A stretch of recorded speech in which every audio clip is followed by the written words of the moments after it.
Hey, everybody. Welcome to the show. Now, guess what's happening today? Today, we are talking about Batman. But we're talking about a comic book series that, well, by golly, we had to save it for the podcast. So, with that being said, welcome today to Two Geeks and a Microphone.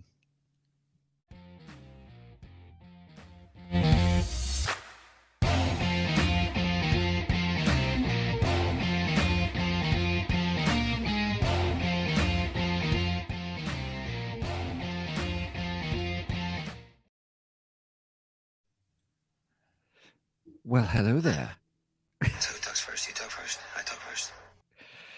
Hey, everybody, welcome to the show. Hello, I am your co host, Mr. Stephen Boster, along with the one, the only Mr. Michael Shanks. Good morning to all you geeks out there in Geekdom land. I'm getting notifications that we're having problems again with Facebook. I don't know what's going on.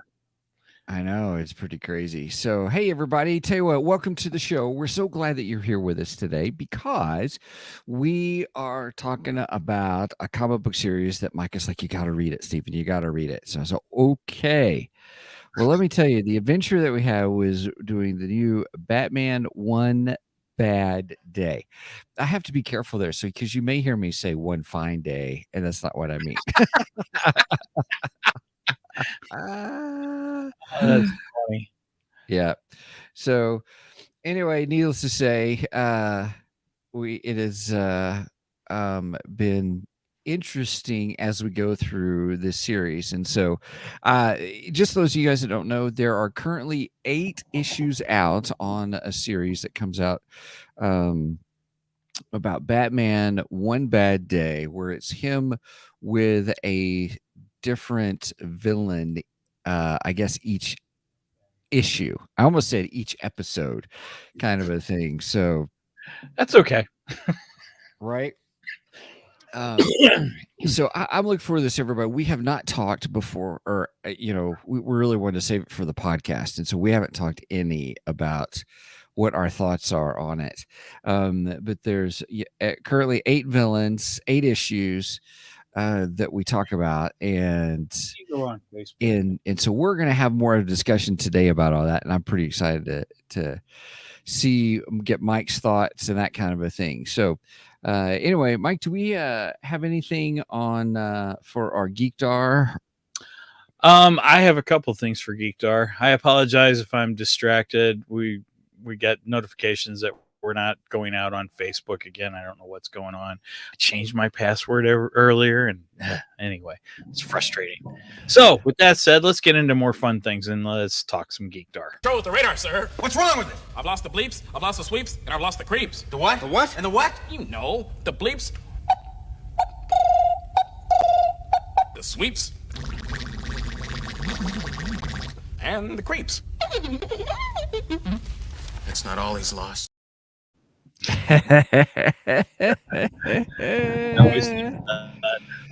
I have a couple things on my Geekdar, comic book related. It looks like this is a comic book day. What a good day. So my first one last week, we happened to go into fantasy books, and I'm looking over the comic book wall, and I happened to see this comic book right here. Teen Titans. It's the Teen Titans. It's World's Finest Teen Titans, and it's the original Teen Titans. So we're talking Wonder Girl, Kid Flash, not the Flash, Speedy, Aqualad, Robin, and Bumblebee, which Bumblebee, I don't remember being in the original OG Teen Titans. So, but anyway, World Finest is apparently a thing they're doing in DC Comics right now, where they're doing like these short runs with the World's Finest title on it. And Teen Titans was one of the newest ones that they did. So this is almost like a retelling of the original Teen Titans, but kind of in today's timeline, Oh, so okay. like Speedy keeps live streaming their fights and stuff like that, and Robin's being all pissed off at him and everything. So it really has a feel of the original Teen Titans, but in today's time. So it's interesting. I don't know how it fits in the timeline. I don't know if it's like supposed to be on a different, Earth or whatever. But honestly, Right. I don't care. It's the original line of Teen Titans, and it's fun. So I think it's a 5-issue series. I might kind of do a report after all 5 of them are out. Oh yeah, that'd be good. Yeah, let you know what it's like. But so far, I'm enjoying it. It's fun. Batman's kind of being a killjoy in it, like he usually is to the Titans. But yeah, it was fun. So then my second Geek Jar, if I can get it to work, because I'm having problems with my monitor. I'm having all kinds of technical issues today. Anyway, second Geek Jar is comic book related also. I recently resubscribed to Marvel Unlimited, so I've been really geeking out on Marvel lately, and I decided I was going to pick out a line that I was going to start reading, from beginning to end. And the title Superior Spider-Man came up a couple weeks ago for me, and I was like, I want to check this out. And so if you don't know about Superior Spider-Man, what it is Doc Ock basically takes over Spider-Man's body and he becomes Peter Parker. And Peter Parker is in Doc's body and he dies. So Peter Parker dies and Doc Ock becomes the Spider-Man.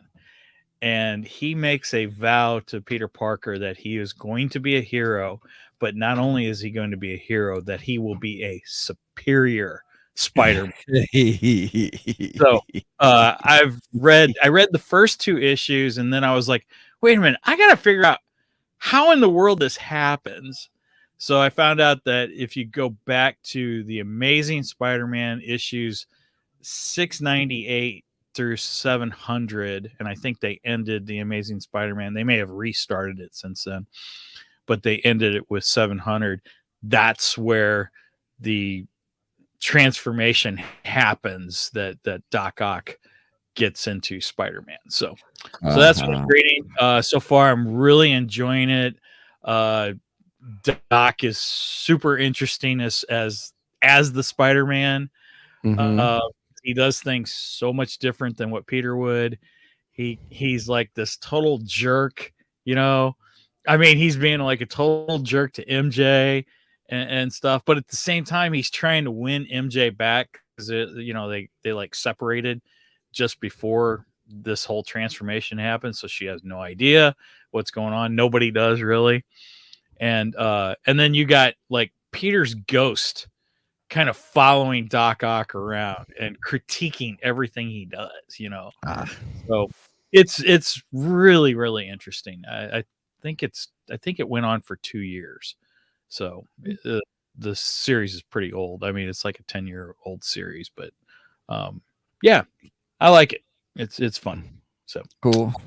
That's awesome. my all right. Well, for me, so last weekend, as soon as we finished the podcast, we left to go camping, sort of. Well, we went to Chico Hot Springs. So we went to Hot Springs and we stayed there overnight, but we stayed like in this little wagon cabin. So we were outside. Oh, interesting. Yeah, we reserved it like a year ago, kind of a thing. So wow. Yeah. So so it was on the way there. Kelly introduced me to a podcast, and Kelly my wife is really big into true crime. And so the podcast name was called Scamanda. And it's about this true story about this lady named Amanda Riley, who faked having cancer in order to get money from people. Like she would go to her church and her friends. And here's the thing: she had a blog, and she chronicled the entire story on her blog. Pictures, posts. Here's what's happening next. Here's what we're going through. But all the while, it's 100% fiction. But she did it, and so it's the story of an investigative reporter coming in. That investigative reporter then started working, I think, with the person who ran the podcast, and or who's producing the podcast, and then it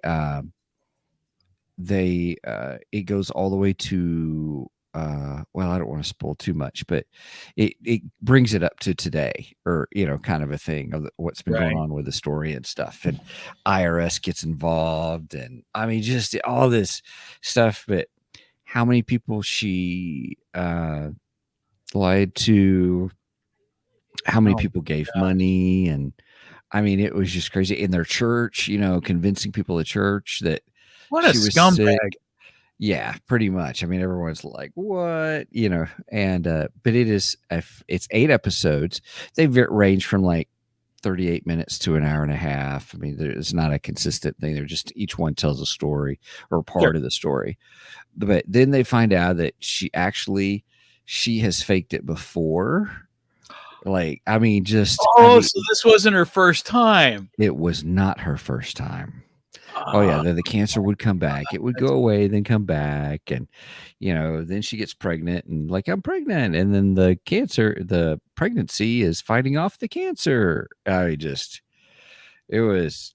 I don't think it works that way. I don't think it works that way either. But anyway, so I'm not a doctor, and I don't play one on TV. Yeah, so I don't think it works like that.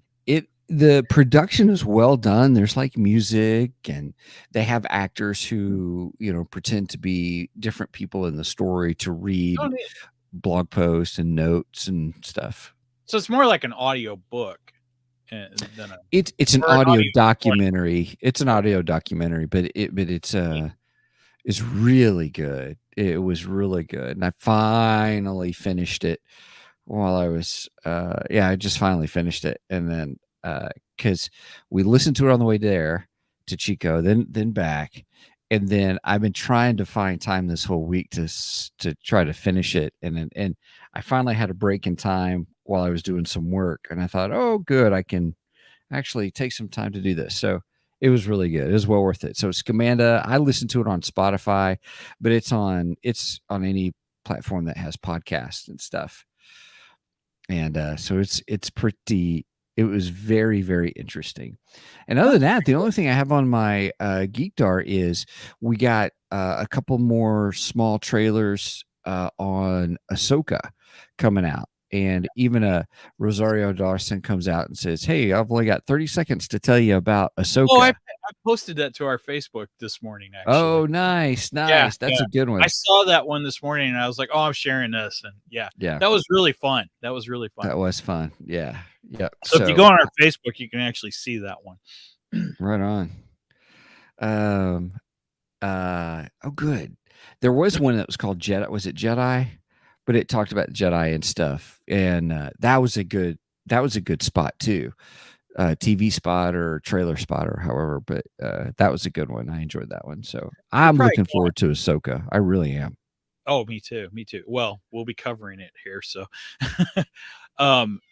they're probably going really heavy on those right now, considering with the actors and the writers on strike, and the actors are not allowed to promote or talk about any upcoming work or anything. So Rosario Dawson can't come out and really speak about it. So that's why I figured they put out that whole 30-second thing. I'm sure that was filmed before the strike. Otherwise she'd be in trouble with them, So yeah, that's probably why this is, really, really being pushed into heavy, because she can't do the whole interview thing and, go on all the talk shows and all that stuff. Right. Normally be doing heavily in this time. So yeah, but yeah, I'm looking forward to it too. Got my Ahsoka action figure here already. Nice. Of course, that's the one from Clone Wars, I think. think it was Clone Wars. I don't have a new one for the new series yet. I'm sure. Yeah. I'm sure they're gonna have something coming. That's true. Oh, they do. It's coming. It's coming. I just haven't got it. All right. We ready for the main event? Sounds good to me. All right, let's move into this. It's time for the main event. Da, da, da, da. Here we go, everybody. All right. So, Mike, tell me a story. How did you come across this comic book series, the Batman One Fine Day? Or I say I did it one bad day. You sure did. You said it. It's one bad day. I don't know how you messed that up, but anyway. Right. Actually, a few weeks ago, right? A few weeks ago, I got an email from Barnes and Noble bookstore, because I get notifications from them when new stuff comes out and everything. And apparently, DC, Warner Brothers, whoever distributes it, put out a box set of One Bad Day, including all the books of One Bad Day, and they put in the Killing Joke in there because it's all supposed to be tied. Well, it's supposed to be tied to the theme, because the Joker makes the comment in the Killing Joke, one bad day, and so this is all supposed to be tied around that theme, and we'll discuss whether or not it actually achieves that or not. But anyway, I saw the box set, and really it was the first time I'd heard about the stories. They're a couple years old, and I was like, well, that sounds really interesting. I mean, I'm a huge fan of the Killing Joke. It's one of my all-time favorite Batman stories. In my opinion, is probably the greatest Batman story ever, or close to it anyway. Close to it anyway. It is good. Yeah, I mean, I put that right up there along with Dark Knight Returns and Death in the Family. Those three are my top three Batman stories. So, I was like, okay, well, this sounds great. And I saw it was on the DC Infinity app, and I said, we should do this. We should do this as an episode. So now, did you read before? So before you made the decision, had you read any one of the issues? I had not. Oh, okay. So you were like, okay, this evidently is going to be a good series. Okay. I jumped in this feet first and said, yeah, all right, let's do this. So, all right. I have no idea your thoughts on it. I have thoughts. Okay. I have thoughts, both good and bad, on it. All right. So everybody, here we go. We're going to dive in and start. Let me do a kind of like how we do movie reviews. Let me do a real quick overview without any kind of spoilers or anything like that. On the whole, this series is really good. Okay. On the whole, now if you there's one really, really, really good one that I really enjoyed. It was my second. I can't wait to figure out which one. It was my second one in the series of reading. And I have no idea what order you read them in either, because I couldn't there's even no tell real you. particular reading order to this. So I was trying to. I was trying to go through the app. Yeah, I tried to do it the way the app did it, but I messed it up somehow. So yeah, mine got kind of messed up too. I was trying to do the read next, and then of course, I put it down and then come back to it the next day, and I was like, wait a minute, I can't get back to where was I? Right, yeah. And I was like, I was getting in there too, and so we were like, because it was like every time I went in, it says reread this issue. I'm like, why are you rereading this? Right, At least right now. Yeah. So I'll say that there was one or two that were just outstanding, but then on the other spectrum, there was one that I absolutely Steven skipped through it. Oh, I can't wait to find out which one. I just couldn't get into it, and I don't know if it was because it was the last book I read, so I don't know if it was just like I had already read the other ones. In comparison to speaking, I thought it was very inferior. Okay. So, cool.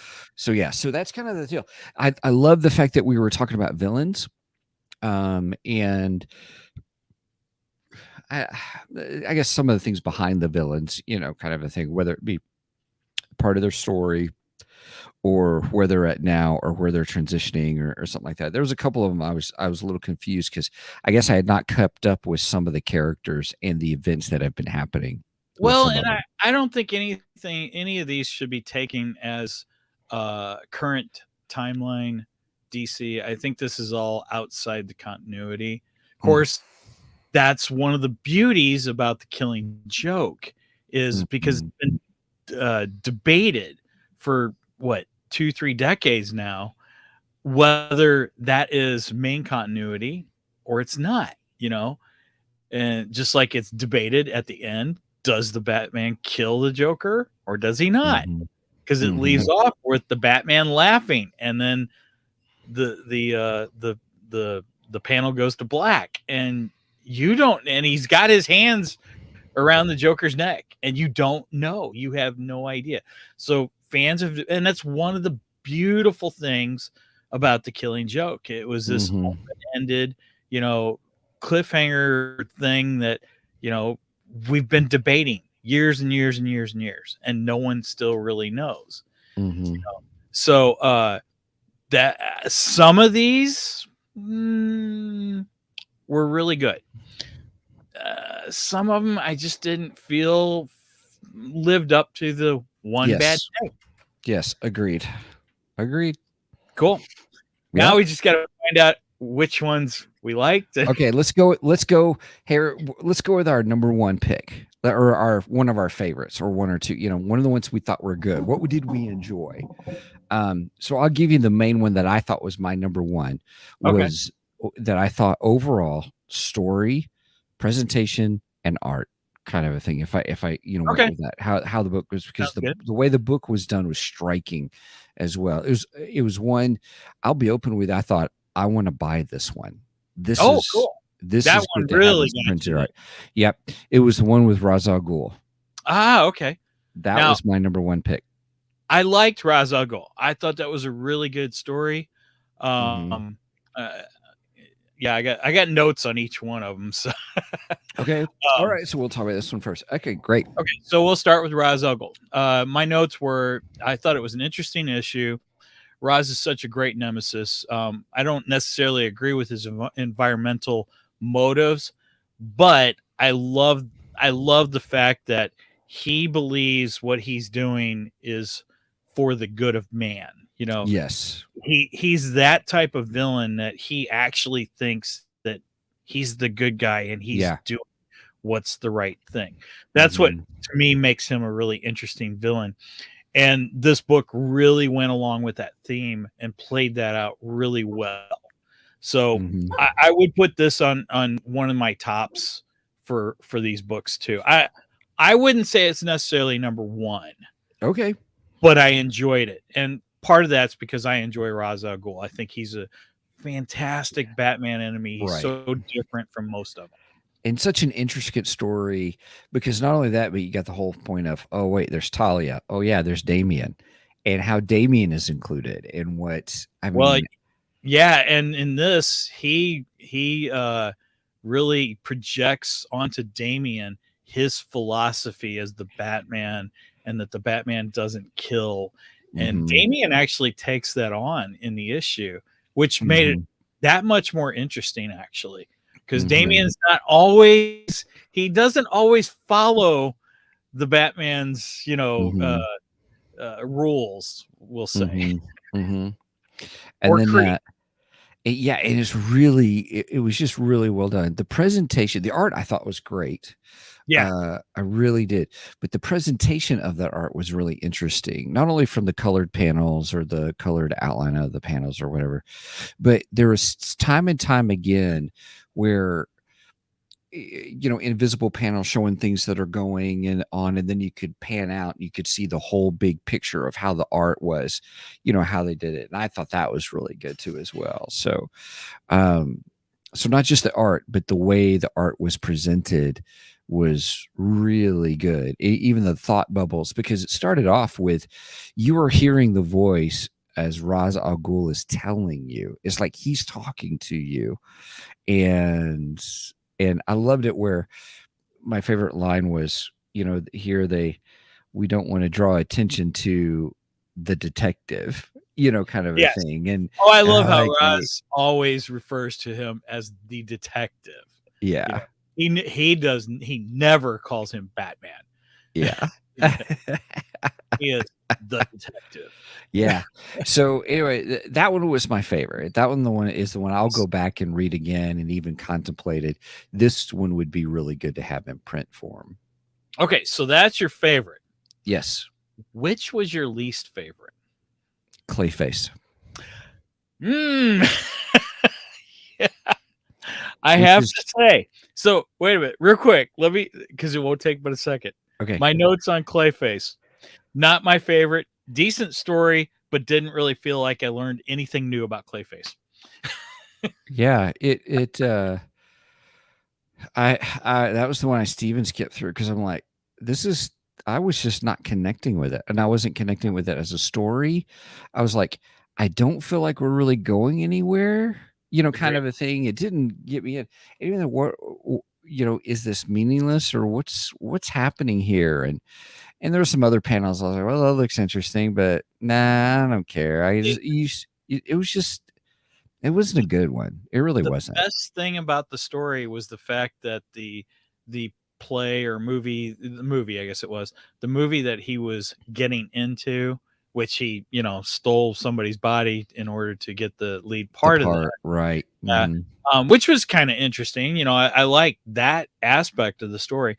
But the most interesting thing was the movie was actually the Red Hood, which was the Joker Red Hood, which would tie it to the Killing Joke, So that was the only part of the story I was like, oh, I like this. And I was like, oh, okay, but that's over now. So right. And yeah, I agree. I just, it was just, it wasn't that great. Yeah. And I didn't feel it tied with the theme at all. I didn't think it. No, and I'm like, where in the world's Batman in this? Where's the world of Batman in this? Where's the I was just like, oh great, we've only got him for 2 pages. It was kind of just a Clayface story. That's all it was. Yeah. It's like, yeah. So that one, I would, that was my least favorite. So we totally agree on the least favorite. Now, I would say my number one out of them would have been Mr. Freeze. Mr. Freeze. Now, Mr. Freeze story-wise was really good. There was one part, but yeah, go ahead, finish your thing. Sorry. Well, okay, I am a huge fan of Sub-Zero. I thought that was a fantastic way to bring back the Mr. Freeze character, give him a new meaning in the Batman universe. And I've always loved that story.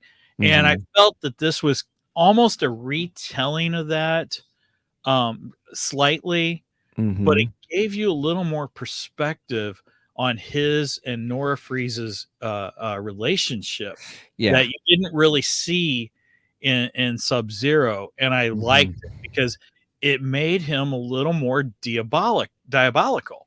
Yeah. Because with Sub-Zero, you almost get the feeling, and the start of this, you even get the feeling, well, he's not really a bad guy. He's more misunderstood. He doesn't really mean to be bad. It's just he's trying to save. He went through a traumatic event. Right. But with this, we find out he's actually jealous of his wife, and he's actually happy that she's in the state that she is. And he really has no intentions of bringing her back. And I was like, oh, that just adds a whole new element to Mr. Freeze. Yeah, their take on that was interesting. I will say this. Thanks for saying about Sub-Zero. The animated, I just love it. That voice is my Sub-Zero, if that makes sense. So when I'm reading Sub-Zero, that's the voice I hear. It's like when you read Batman, you hear Kevin Conroy's voice in your head. Right. Or you read the Joker, you hear Mark Hamill, his Joker. So I get it. Yeah. The Batman animated series, but you bring in, in the one anime, the Sub-Zero, that's the voice of Victor Fries for me. Is Yes. I mean, I don't know who the actor is, but so I'm listening to all this, and I'm listening to. Let me rephrase that. In my theater, in my mind, I'm listening to Victor Fries talk, but I'm like, it's that Victor Fries, but I'm reading on the page a different Victor Fries than I had connected him with. And it was really interesting dynamic. I was like, oh, this is a different kind of Mr. Freeze. He's dark, more dark. I mean, Yeah. diabolical is a good term. I like your term on that one. So it was a good episode, or excuse me, a good issue. The some of the art in it, I wasn't real happy about. Yeah, I just like, the art was "Ugh." in that one. I agree. But it was a But good story. I will give you that. Yes. Yeah, I think this is a good example of where the story actually makes up for the lack of art. Mhm. Because there are a couple elements to a comic book. You need good art. I would prefer Mhm. exceptional art, but you also need a great story. Because you can have the best art in the world, but if you don't have a good story, well, okay, well, I'm just looking at pretty pictures then. You know what I mean? Yeah. But if you Yeah. have a great story and mediocre art, it'll still work. Now, Uh-huh. you can go terrible art and yeah, it's gonna hurt it, But I think you can go with mediocre art and still get away with it. And I feel this is a good example of that. Okay. Yeah. We'll go with All that. right. Just here. Okay, so here real quick, let's talk about the stories.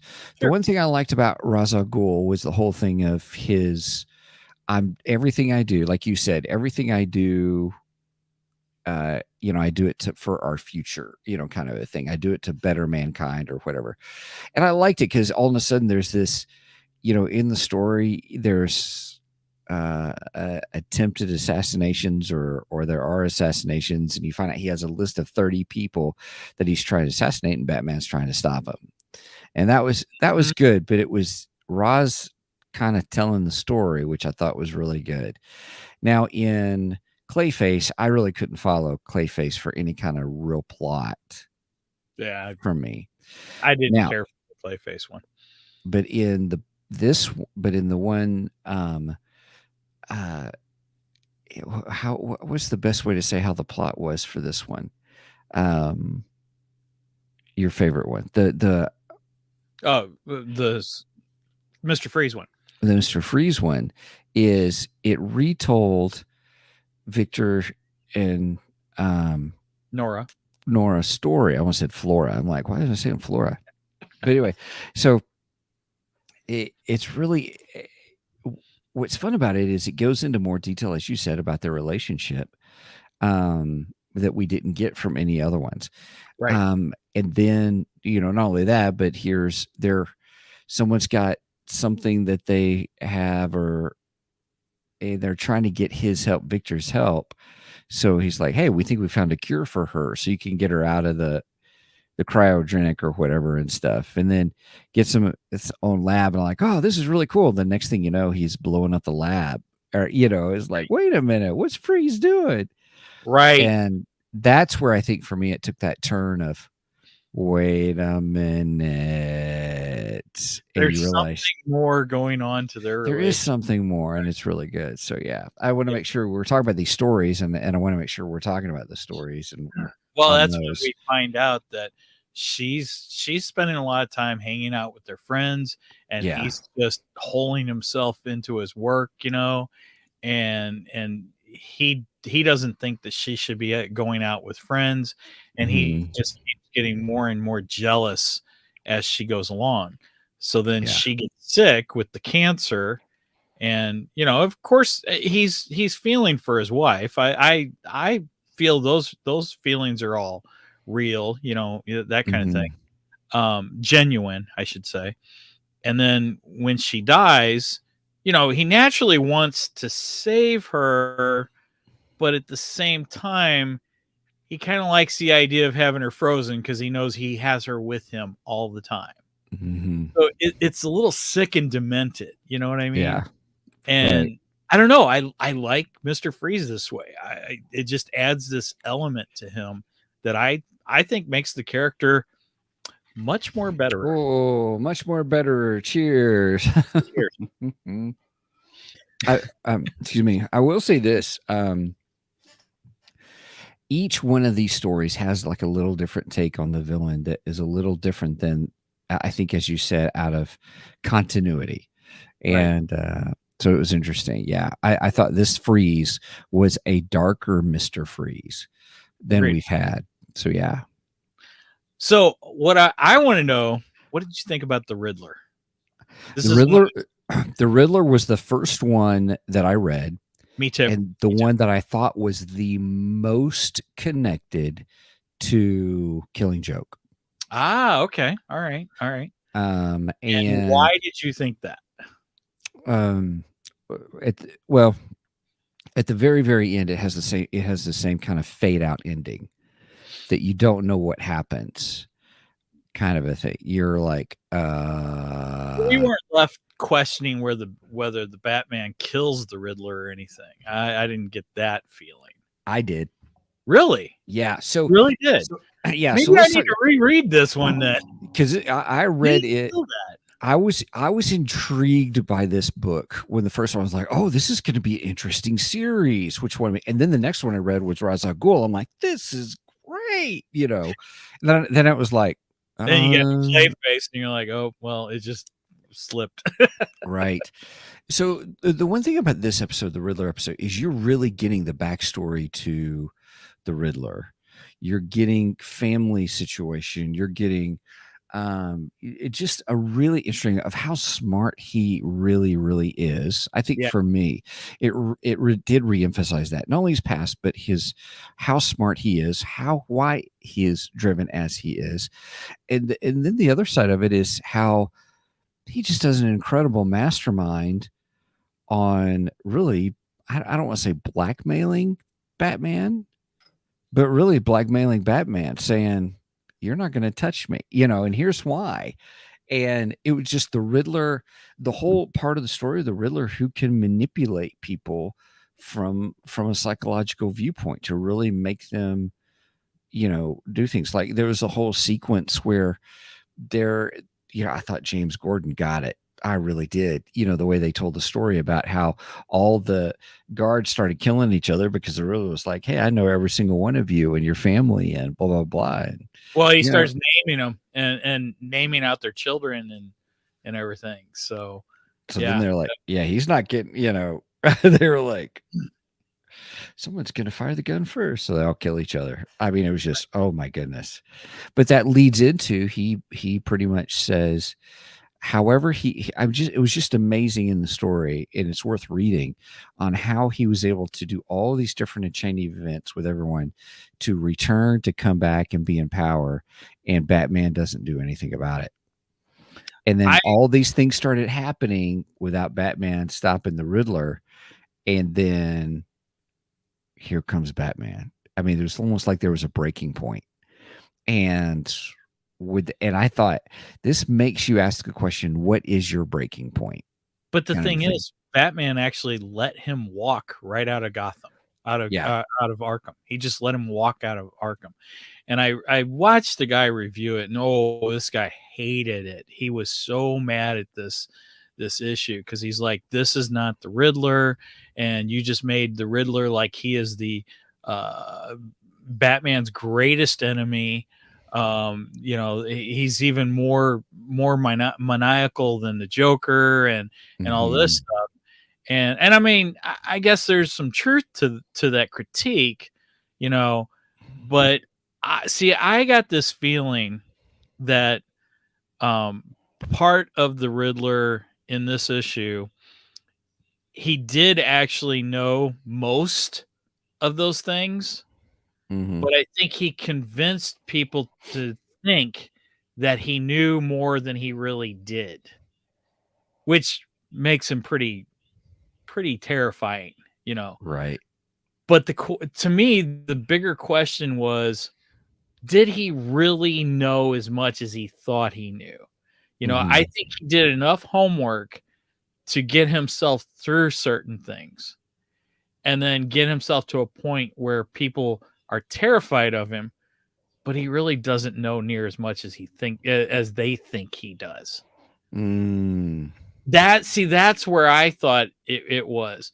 And to me it was, we leave off where Batman is still plotting on how to overtake the Riddler with the assumption that he actually knows all this stuff.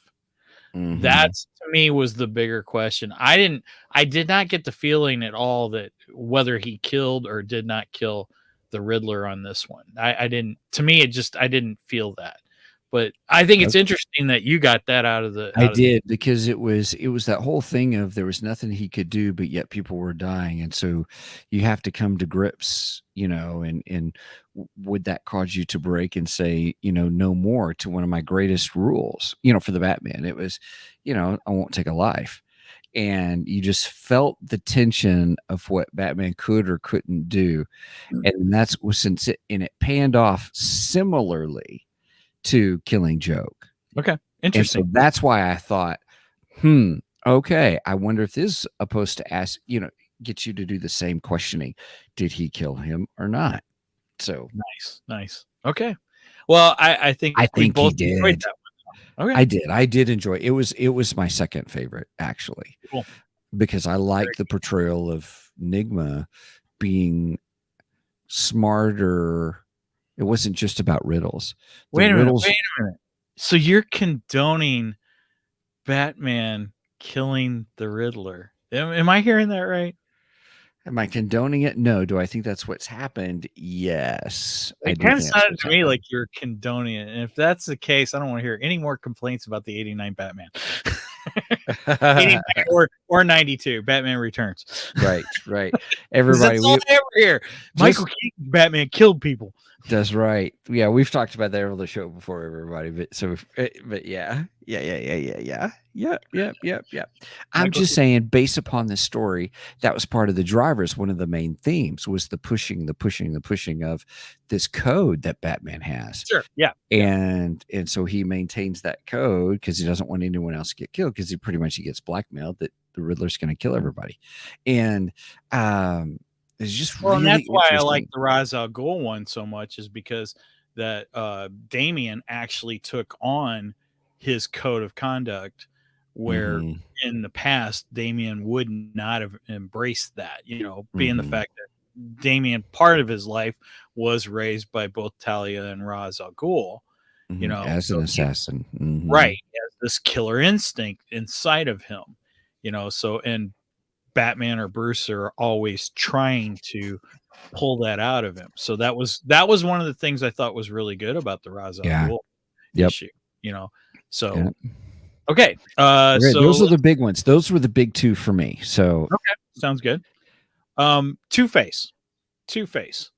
I like the Two-Face issue. I mean, it wasn't my favorite. I thought it was a pretty good story. We get the story of him Two-Face Harvey Dent actually wanting revenge on his father, which I'd never really known anything about Harvey Dent's father. So that was kind of interesting learning that story. Yes. And it was also interesting seeing the side of Batman, who was trying to have grace for someone he still had considered a good friend. Yeah. Wanting to have that grace for him, because you don't really see that in Batman. And the Mr. Freeze was interesting in that same aspect, because in that one you have Robin, and I believe it's the Dick Grayson Robin, and he's just like, well, do you not believe any of these criminals can be reformed? And Batman's like, no, not one. And then he's like, well, maybe one, maybe Victor Freeze, So and I think he kind of looks at Two-Face the same way. Maybe there's this possibility that Harvey could be reformed, and he could be that good, upstanding, guy that he once was. But then we go through this, and Harvey kills his father, and I'd say no, he's still the same guy. Right. So I thought it was an interesting story. It was. Again, don't know if it really fit the theme that well. The Harvey Dent one? Yeah. I mean, the Two-Face one? Well, that was Yeah. the whole point. That was the whole theme. Is he Harvey Dent or is he Two-Face? And But does then, it fit the one bad day theme though? as far as you're focusing on a villain who had a bad day, I don't know. No, Yeah, see, that's what they make it seem like one bad day, but that was a planned day for. I mean, it was all a mastermind plan day that Two-Face did. Yeah. So that really wasn't a bad day. So no, I don't think. Yeah, I think you're right. I don't think that one fit. In my as well. opinion, Harvey Dent's one bad day is the day in court when the mob boss throws the acid. The acid and stuff. That's his one bad day. Right. One And bad it day. becomes his dad's one bad day, I guess. Well, maybe. I don't know. It definitely was his dad's bad day. That's for sure. Although I'm reading through it, and his dad's supposed to be like 90 years old. 88. And I'm like, okay, yeah, you're right, 88, because it went with the dual number theme. But yeah, still 88, and I'm like, he doesn't look 88 in the artwork. Right. And then I was thinking, it was just kind of bugging me. I'm like, I was like, if his dad was 88 though, wouldn't that, let's say he was 30 when he had his son, that means Dent is probably older than we think, I mean, that's. Yeah, I don't know. Men can have children much older, still. So it could be those situations, Anyway, going on. Let's move on to Bane. How'd you like the Bane issue? That was the one that I referenced at the beginning of our show that I was like, I think there's some things about this character I've totally missed. I don't remember these kinds of things happening. Okay, like what? Like what? Well, the whole concept that, he was off Venom, that Bane was off Venom. Okay, yeah. And I was like, Grudge, who the heck is Grudge? Where'd he come from? And, I was like, that's interesting. It was okay. I do enjoy Bane, the character. I knew Bane was going to be significant when we had the one shot. And it was there was the one shot of where they introduced Bane. I used to have that comic actually because I had gotten it, and it was just before Nightfall the series came out, a couple of months before Nightfall began. And okay, and they introduced this character, and I was like, ooh, and so having read that one shot with Bane and introducing Bane, it was so nice to see the parallels of this story referencing some of those moments in the one shot, and I was like, that was nice. That was okay. And it also referenced the Dark Knight, Tales of the Dark Knight series, because in the Tales of the Dark Knight series, we actually get the story of Batman, of Bruce Wayne using Venom. Yes, he got hooked on Venom for a while too, according to beat it. Yeah, right. So I liked this because I thought it was interesting that you had both Bane and Batman, who now Bane has beat Venom and Batman has previously beat Venom, and they are teaming up to take out people who are now producing Venom again, which Bane had thought he had gotten rid of all the Venom. And so now he and Batman team up to take them out. I thought it was pretty ingenious, actually. I really enjoyed this issue. I thought it was good. Yeah, it was a good issue. I was just lost on the changes in the character, like Grudge. I was like, Grudge, and I don't even know if I really liked Grudge, even though I knew the concept behind Grudge, and I could accept that. But even what they did with the doctor who created Venom, even, I was like, man, he looks Dr. Jekyll and Mr. Hyde-ish all rolled into one, the half abomination of, well, that's Marvel, excuse me, but Marvel Abomination character. So I crossed the streams. Right. Whoopsie. So yeah, so it was but I did enjoy the story. That one's on the enjoy side, yes. Nice. I enjoyed it too. I thought it was a good one. I mean, not the best, but it was an enjoyable story. It was. I could get into that one. Yes. All right. So Penguin. What did you think about the Penguin? I didn't like the Penguin. Really? I didn't. Only from the aspect of, I mean, it was a good story of him coming back and how he used people or whatever, but I still don't know if you're now asking the question of did it fit into one bad day? I don't know unless it was bad day in the past, which it sounds like it was, and that's where they did the story. But it just seemed it moved again like Clayface was like, well, where's Batman in this? Now, when he does pop in for part of it, you're like, okay, that was interesting what they did there. I like that. But Yeah. beyond that, I was like, but it's a Penguin comic. Like the Clayface was more of a Clayface comic there or something.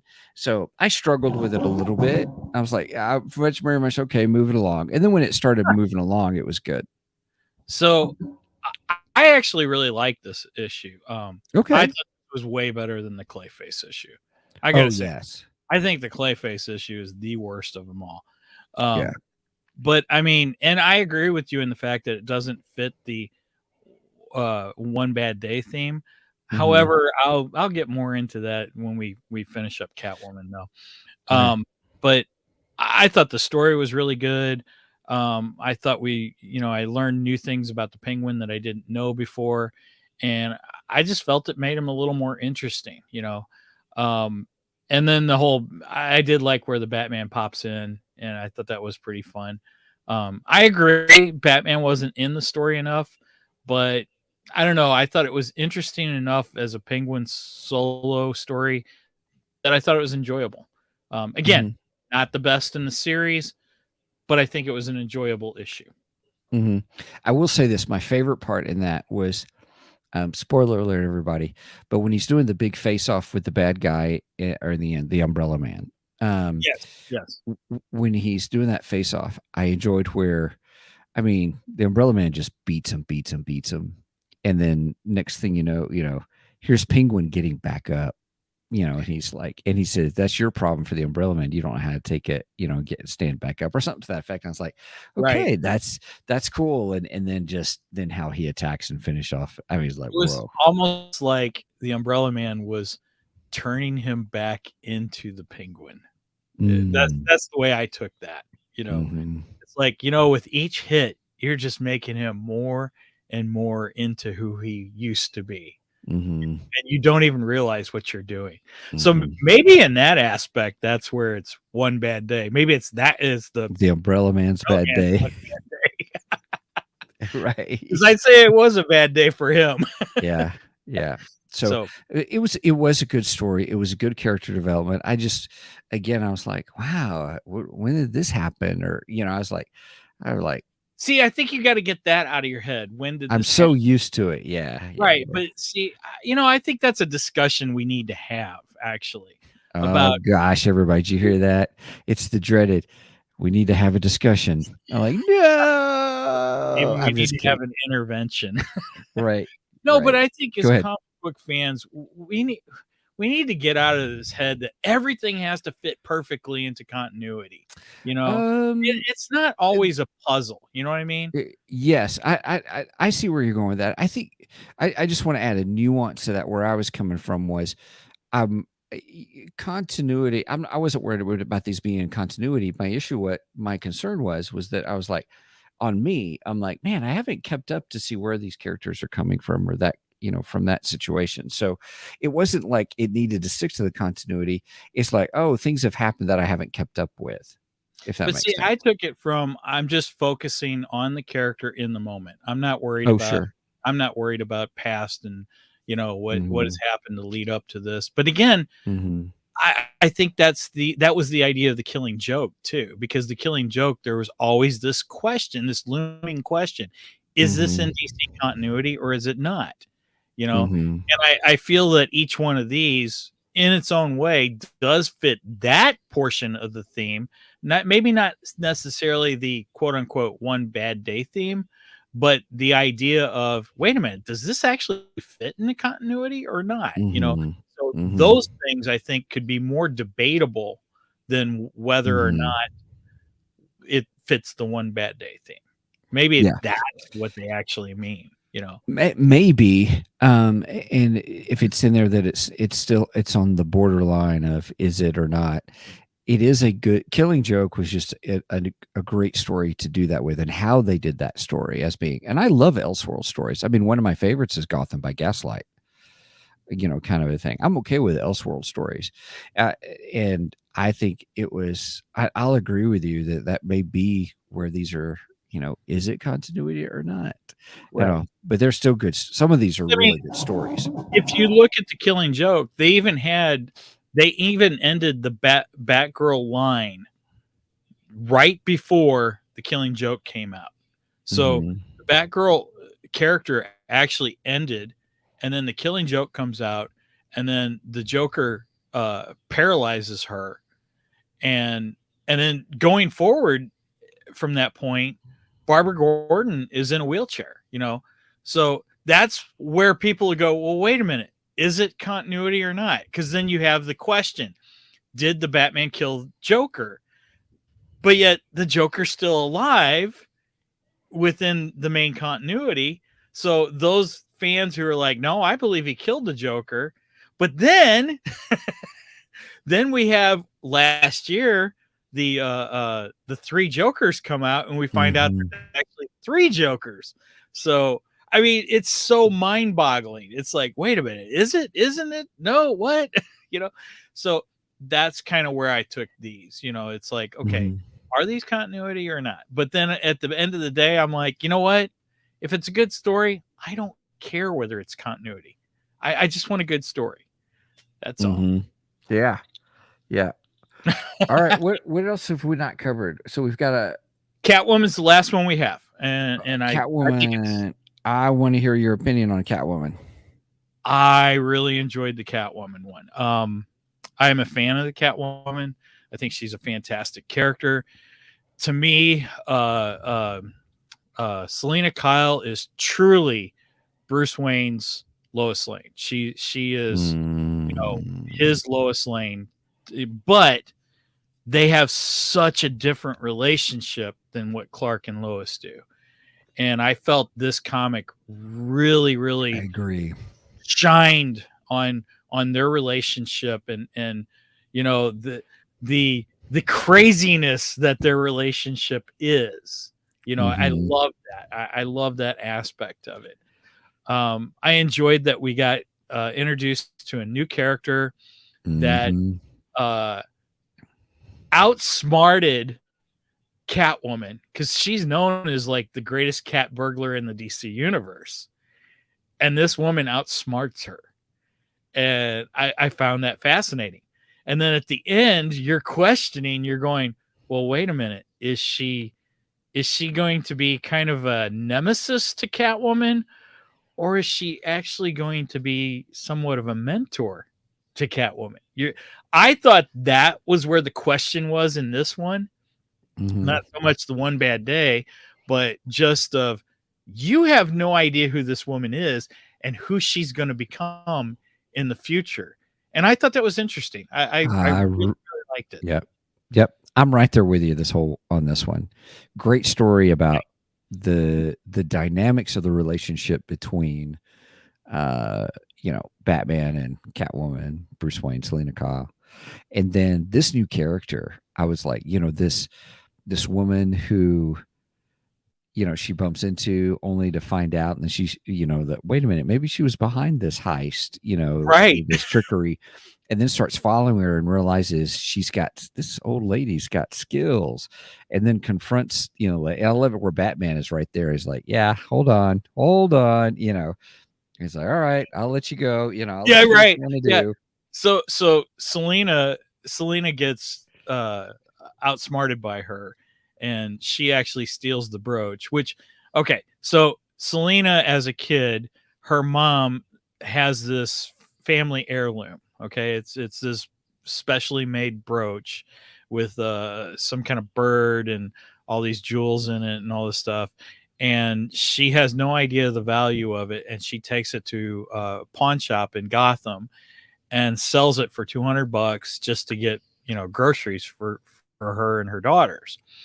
Well, years go by, and Selena is now Catwoman, and there's a big, you know, whoop-de-doo going in Gotham for, you know, a jewelry thing, and she shows up there, and she finds the brooch there, and it's the brooch that her mom pawned off.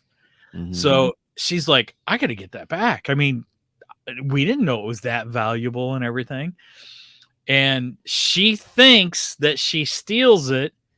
And then when she gets home, she realizes that it's not the real brooch, that it's a fake. But she got faked out by the woman who she met before. I mean, it's a mind trip. It really is. Yep. And then you come to find out that it always was a fake from day one. When her mom had it, it was a fake. It was never made by that and lady. made by that woman. It's like, So, I mean, it went all the what? way back to there. It was just Yeah. a mind-blowing story. I Right. loved it. I thought it was Yeah. fantastic. It was a Yeah, great it was good how it tied those ends together. And, you know, whoever this new villain is, I'm very intrigued. It has me Yeah. very intrigued. Yeah. Like I said, at the end, you don't know whether she's going to be a nemesis to Catwoman or whether she's going to be a mentor. Mhm. Or Or a partner both. We'll have both, you know, kind of like the whole, Well, yeah, kind of. yeah, you know, the whole thing with, well, even in Nightfall, there was the whole thing with Lady Shiva that Bruce Wayne was coming back or building back, and Shiva was like training him to help him get back, but she was always pushing him to break his code, but he never would, you know, take a life. But anyway, but here's someone who's kind of a mentor villain relationship, and I think that's what they could do with this character, because you think the lady's really old, but she's stronger than what she is, and then you're like, I mean, there's still more illusion to that. I'm looking forward to getting more info on this character. Yeah, she is the one that I walked away from this going, yeah, I kind of want to know more about this character, Yeah. which that is the sign of a good story right there. Yeah. If you're walking away going, yeah, I want to know more about that person. Mhm. Yeah, you got a good story there. You did a agreed. good job. So I would, again, it's not my number one, but it is close. It is really close. Mhm. And I think that's just because, one, it's Catwoman, and it does play on the relationship between Selena and Bruce, and I really like that. You know, we get that whole, yeah, I love you, I don't love you kind of thing. You know, that weird push pull, you know, that they have. Mhm. And I absolutely love that. And I really, really think that next to Clark and Lois, they're probably the best couple in the DC universe. So Yep. that's where I fall with that. Now, I do want to ask you one question. Sure. I came out of this obviously enjoying several of these issues, but my overall take was, to me, none of them really, really, really fit the one bad day theme. I just didn't feel that I walked away with another Killing Joke, you know, which is, it's almost impossible. The Killing Joke, Right. It's probably the greatest Batman story ever told, you know. So that is a high bar for you to get over. But I don't know. I as an overall thing, I don't think I would. I hope Warner Brothers isn't listening to this or DC Comics. I would not recommend going out and buying the $100 set with all the books in a nice box and everything. Agreed. I don't think it's worth that. I do think it's worth, if you can get a decent deal on the single issues, go for it. Or if you've got the DC Infinite app, definitely go on and read the digitals. It's definitely worth a read on that. And then, some of the highlighted ones, you know, Mr. Freeze, I think is worth buying. Ra's al Ghul is worth buying. The Riddler is worth buying, and definitely Catwoman is worth buying. Those are probably the ones I would recommend buying if you're going to buy them. But I don't know. I just can't recommend buying the entire set, the $100+ set. Agreed. What is your thought on that? I would totally agree with you. There are, I told you at the beginning, Ra's al Ghul, that one I'm contemplating. Is it worth the cost of having that? Gosh, you could almost pay for. You could get a whole years of Disney or DC Infinity for. Well, yeah, you the could. whole time, for the cost, and you'd be much better served that way. But I wouldn't buy it all as. And then you could read. I totally agree. Then you could read the Killing Joke and the Three Jokers too. That's correct. That is true. Those are definitely worth the money. I highly recommend those. Right on. So yeah. So I agree with you. I agree with you on the whole thing. There were some winners, there were some good ones, and then there were just some duds for me, I think, in those. Yeah, I agree. There were a few duds, and then some that I liked, I enjoyed, and then there were, probably those 4 that I really enjoyed. Which one was your number one? Mr. Freeze was my number one. Mr. Freeze, that's right. Mr. Freeze, yeah. But I gotta say, Catwoman comes close. She comes really. It was a good one. Yeah, that was a good one. Yes. But I don't know. I just think the Mr. Freeze story is, to me, that's probably the best one of them all. Yeah. And I think that's just because I really, really like Sub-Zero. I think that's a fantastic animated film, and it was a great retelling of Mr. Freeze. And then this just added to the story. It was like, oh wow, this added a new element that I never would have thought of, and yeah, I found it interesting. I really liked it. So. Yep. All right, cool. I'm glad we did it. I'm glad we read this. It was a lot to read because each one was 70 pages, Yeah. So I would read one like each day, 1 or 2 each day is what I would do. Yeah. Yeah. Although Riddler I'd read 2 weeks ago. I read that one like 2 weeks ago, and then we did our episode last week, and I kind of took that week off of reading, or at least that. Yeah. And then this week I was like, oh crap, I got to read these. So I would do like 2 issues a day is what I would do. So yeah. It worked out. Yeah. So, all right. Well, cool beans. Well, hey everybody. Anything else? Sorry, I'm getting ready to roll into our normal little commercial time. No, that's all I got. That's all I got. So you go for it. Right on. Well, hey everybody. One of the things that we've enjoyed and people have asked us in the past about podcasting and stuff, and biggest question is which service do we use? And we use Podbean for our wonderful hosting service for our audio podcast that goes out for our RSS feed. And if you're curious about it and what that is, it's www.podbean.com/communicate. And that is our affiliate link. And when you sign up, it does help the show if you decide you want to do that. They have a free plan that you can just try it out and see if you like it, if you want to do this whole podcasting thing. And then they also have a paid plan, and it's only $108 a year, which is about $9 a month to host. And what we like about Podbean is you can go unlimited in your hours. All these other services, you only get so many hours. And but with Podbean, under their paid plan, you actually have unlimited episodes that you can do, unlimited lengths, and they even have a live feature. That's new, isn't it? Mm-hmm. That's new. Yeah. That's something I just saw. Yeah, so it's pretty cool. So if you want to check that out, or if you're thinking about signing up, please use our link, www.podbean.com/communicate. And we've had really actually good luck. It's been fun looking at the analytics and stuff that's in that too. So, and it gives you all the instructions on how to get your podcast on all the other platforms. It actually gives you links to help you do that. And you can keep track of your links there within Podbean itself, which is actually another nice feature. Podbean has been very good to us. Yep. All right. If you've gotten this far, please make sure and like and subscribe to us on both Facebook and here on YouTube. Make sure that you give the bell a little tickle so that you get notifications every time we go live. We do go live every Saturday except for next Saturday. Right. Next Saturday we're taking a break. Every Saturday, 9 a.m. Central Standard Time. You do the math for the rest. Yes, next week we will be taking a break. Steven is heading to Cali, right? That's right, California. He's heading to For a Cali, wedding. right? For a wedding. I'm going camping again.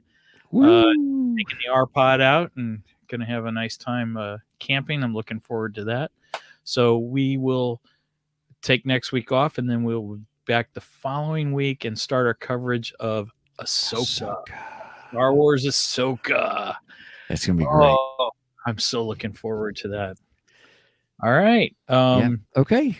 I think that's all I got. All so right. with that said, over and out, and see you next time. Same bat time, same bat channel.